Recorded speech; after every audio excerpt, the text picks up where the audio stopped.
Hello students. तो कैसे हैं आप लोग? उम्मीद है अच्छे होंगे, आपकी पढ़ाई अच्छी चल रही होगी और सब कुछ बढ़िया होगा। तो धीरे धीरे हम लोग आगे बढ़ते चले जा रहे हैं। देखते देखते आज हम लोग लेक्चर 6 पे पहुंच गए हैं और यूं ही आगे बढ़ते रहेंगे और एक समय आएगा जब हम लोग बहुत जल्दी अपने सिलेबस को कवर कर लेंगे और आने वाले जो बोर्ड्स एग्ज़ाम हैं उनमें बेहतरीन परफॉर्म कर पाएंगे।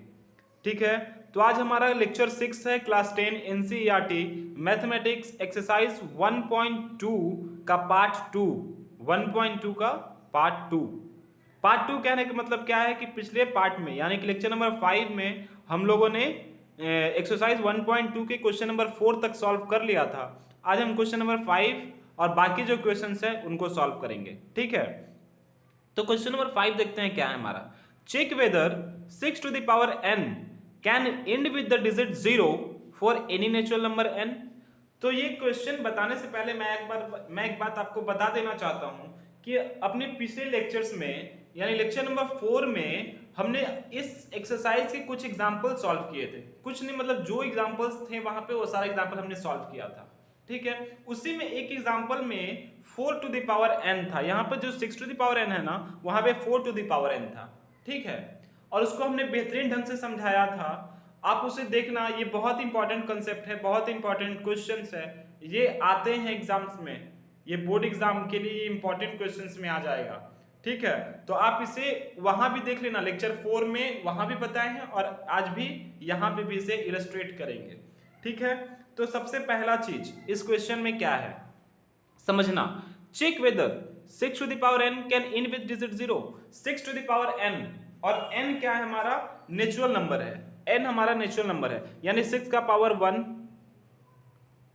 6 के पावर 2, 6 का पावर 3, 6 का पावर 4, यही ना, ये आ रहा है। तो 6 का पावर ऐसे ही चलता चला जाएगा, 6 का पावर 5 लेंगे, 6 का पावर 6 लेंगे, 6 का पावर 7 लेंगे।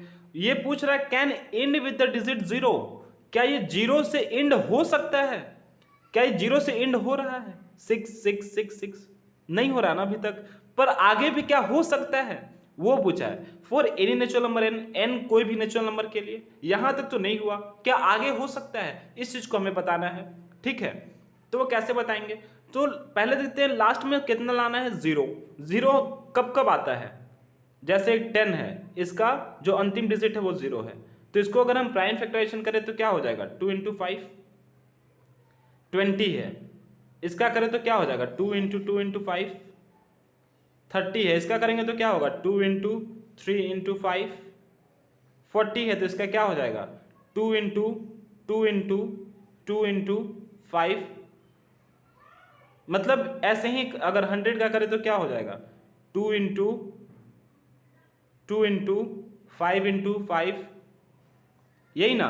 तो हम देख रहे हैं कि जिस भी डिजिट के लास्ट में 0 है उसका प्राइम फैक्टराइजेशन हमारा क्या हो रहा है? 2 और 5 का कॉम्बिनेशन आ रहा है। मतलब एक ना एक पेयर 2 और 5 का बन रहा है। 2 और 5 का एक पेयर तो बन ही रहा है, कम से कम एटलीस्ट एक पेयर तो बन ही रहा है।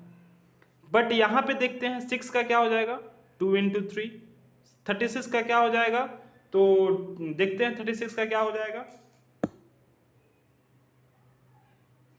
2 इंटू 18 9, 3 इंटू 3 कितना? 2 इंटू 2 3 इंटू 3। आप 216 का देख लो, 2108 254,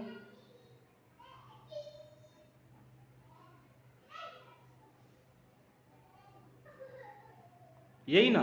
कितना? 2 into 2 into 2 and 3 into 3 into 3, और 1296 का देख लो, 2 6 जा 12, 2 4 जा 8, 2 8 जा 16, 2 तिहाई 6, 2 दूना 4, 2 चौका 8, 2 इकाई 2, 2 छक 12, 2 दूना 4, 2 8 16, 2 इकाई 2, 3 से 27, 3 से 9, 3 से 3, कितने आ रहे हैं?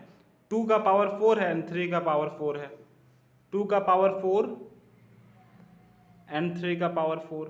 आप देख रहे हो यहाँ पे, आप एक चीज नोटिस करना कि लास्ट में 0 आने के लिए 2 और 5 का कॉम्बिनेशन होना चाहिए, बट यहाँ पे 2 और 5 का कॉम्बिनेशन हो रहा क्या कहें, जितना 2 है उतना ही 3 है, जितना 2 है उतना ही 3 है, जितना 2 है उतना ही 3 है, जितना 2 है उतना ही 3 है, यही ना। पर यहाँ पे 2 तो आ रहा है, पर 5 आ रहा है क्या, लेकिन 2 और 5 कॉम्बिनेशन होना जरूरी है लास्ट में 0 आने के लिए। तो क्या ये कभी हो सकता है, क्या ये कभी हो सकता है? हमने जो फंडामेंटल थ्योरम ऑफ अर्थमेटिक देखा है वहां पे ये बताया गया है कि हर कंपोजिट नंबर का एक यूनिक फैक्टर होता है, यूनिक फैक्टर है। तो ये कंपोजिट नंबर का यूनिक फैक्टर 2/3 हो गया, और ये चेंज नहीं होता है, चेंज नहीं होता है कभी। यहाँ 2 इंटू 3 है तो 2 इंटू 3 होगा, 2 इंटू 3 होगा, 2 इंटू 2 इंटू 2 3 इंटू 3 होगा, 2 का पावर 4 3 का पावर 4 ही होगा। इसके आगे पढ़ेंगे तो 2 का पावर 5 3 का पावर 5 आ जाएगा। यहाँ 1 था तो 2 और 3 का 1 1, यहाँ 2 था तो 2 का 2 3 का 2, यहाँ 3 था तो 2 3 बार 3 3 बार, यहाँ 4 था तो 2 4 बार 3 4 बार, यहाँ 5 आएगा तो 2 5 बार 3 5 बार, ऐसे ही चलता चला जाएगा। लेकिन 2 और 3 छोड़ के कोई दूसरा नहीं आ सकता है। यह हमें फंडामेंटल थ्योरम ऑफ अर्थमेटिक में पढ़ चुका हूँ। तो उस बिहाफ पे हम कह सकते हैं ना कि 6 टू द पावर n जो है वो 0 से एंड कभी नहीं हो सकता है। तो यहाँ पे हम लिख सकते हैं no, 6 to the power n never be ends with 0, never be ends with 0 कह सकते हैं ना। तो आपको इतना सब कुछ करके वहां पे दिखाना होगा, बताना होगा, ठीक है। उम्मीद है ये क्वेश्चन आपको समझ में आया होगा। अगर समझ में नहीं आया तो आप एक बार पीछे करके फिर देखना, आप लेक्चर नंबर 4 देखना, वहां पे भी इस तरह क्वेश्चंस को मैंने डील किया है, ठीक है। अब आगे बढ़ते हैं क्वेश्चन नंबर 6 की तरफ। क्वेश्चन नंबर 6 हमारा क्या है कि explain why 7 into 11 into 13 plus 13 and 7 into 6 into 5 into 4 into 3 into 2 into 1 plus 5 are composite number. तो ये कंपोजिट नंबर क्यों है, ये कंपोजिट नंबर क्यों है, ये आपको बताना है क्यों है। तो ये भाई बताने की तो जरूरत ही नहीं है अब मुझे इससे लगता है कि इलस्ट्रेट करने की कोई जरूरत नहीं है, इससे डिटेल एक्सप्लेनेशन की कोई जरूरत नहीं है। क्यों? क्योंकि हमने इतनी बार फंडामेंटल थ्योरम ऑफ अर्थमेटिक बता चुका हूं पिछले लेक्चर्स में, हर इक्वेशन में उसका यूज हो रहा। अभी आपने देखा क्वेश्चन नंबर 5 में भी उसका यूज हुआ। उसके अकॉर्डिंग हम ये कह सकते हैं कि भाई 6 टू द पावर n जो है कभी 0 से एंड नहीं हो सकता है, अभी भी वही है। यहां भी जो प्राइम फैक्टराइजेशन हो रहा है 7 इंटू 11 इंटू 13, हमने क्या पढ़ा था कंपोजिट नंबर, आप बताओ हमने फंडामेंटल थ्योरम ऑफ अर्थमेटिक क्या देखा था।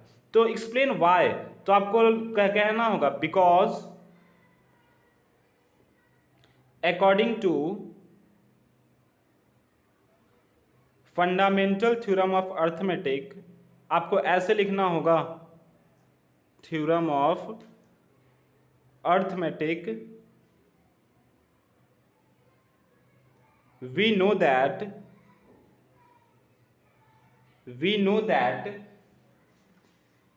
every composite number is a product of prime number.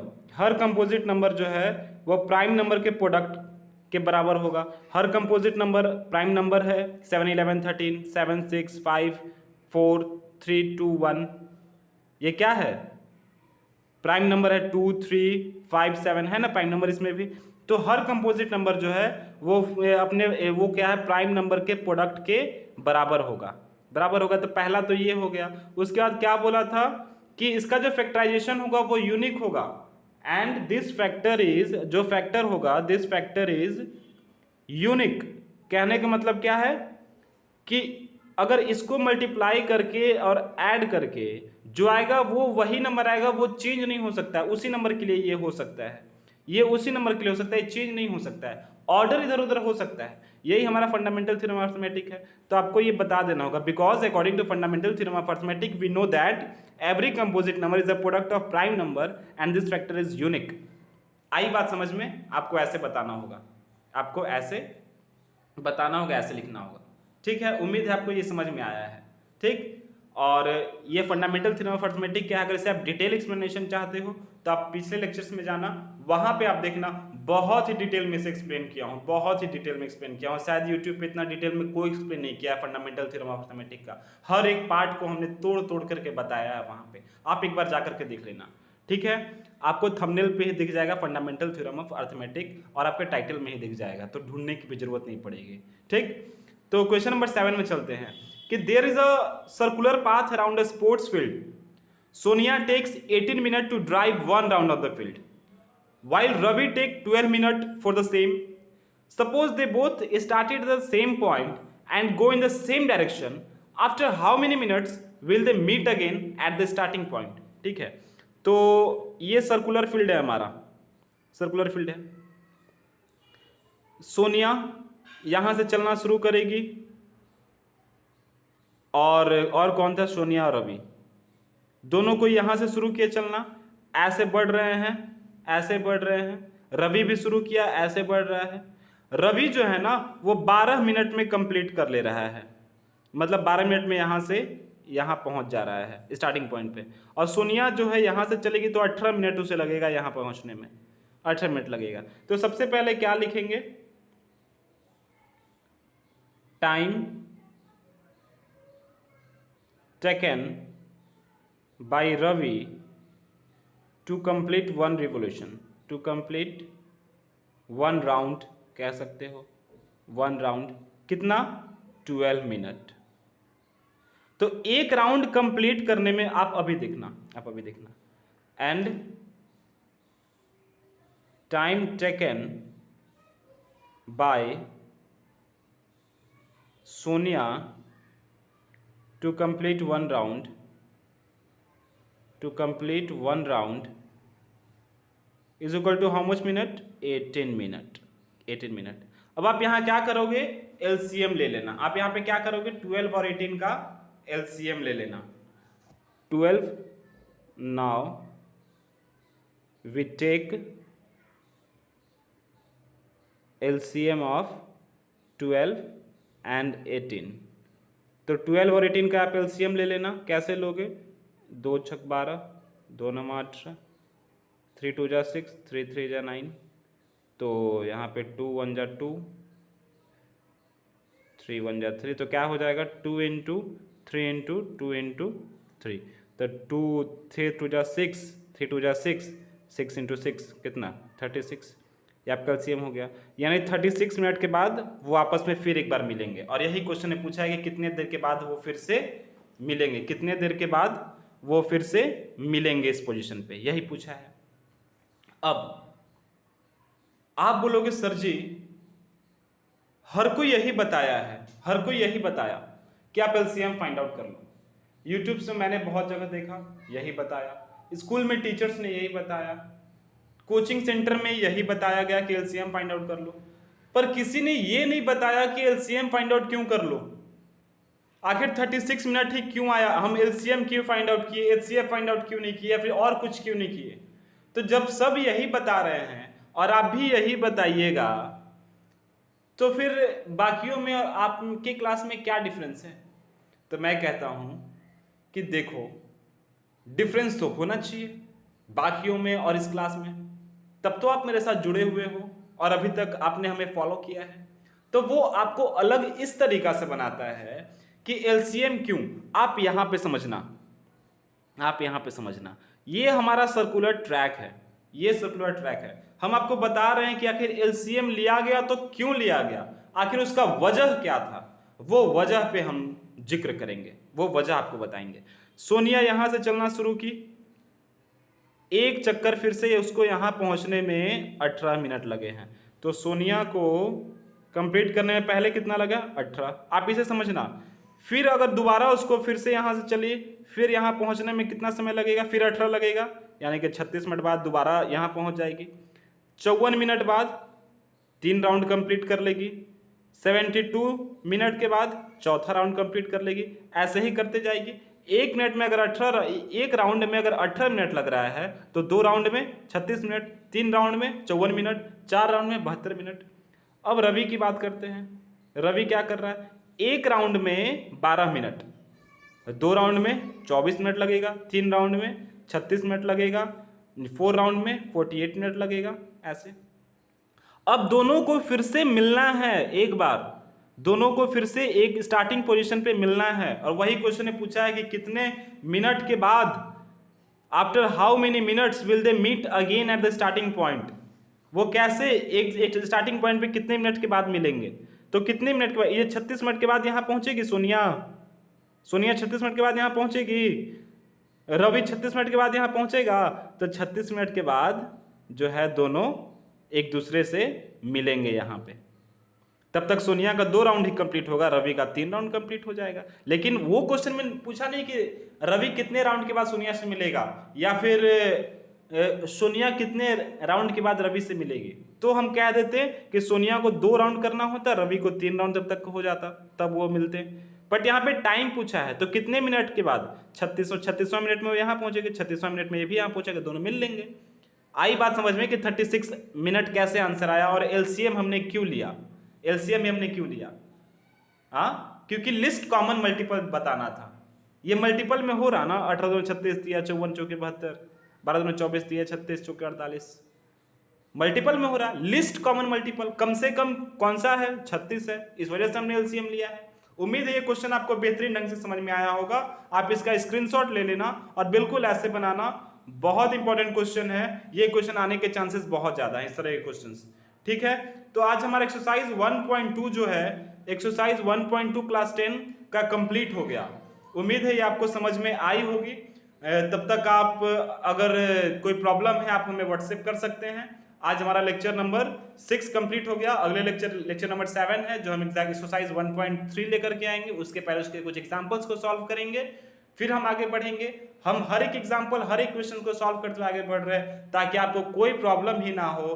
Board examination से पहले आप अपने आप को इतना अच्छे से प्रिपेयर कर लो ताकि कोई भी क्वेश्चन आ जाए आप उसे धड़ल्ले से बना लो। ठीक है, तब तक आप अपना पढ़ाई करते रहना, अपनों का ख्याल रखना, अपना ख्याल रखना। धन्यवाद, जय हिंद।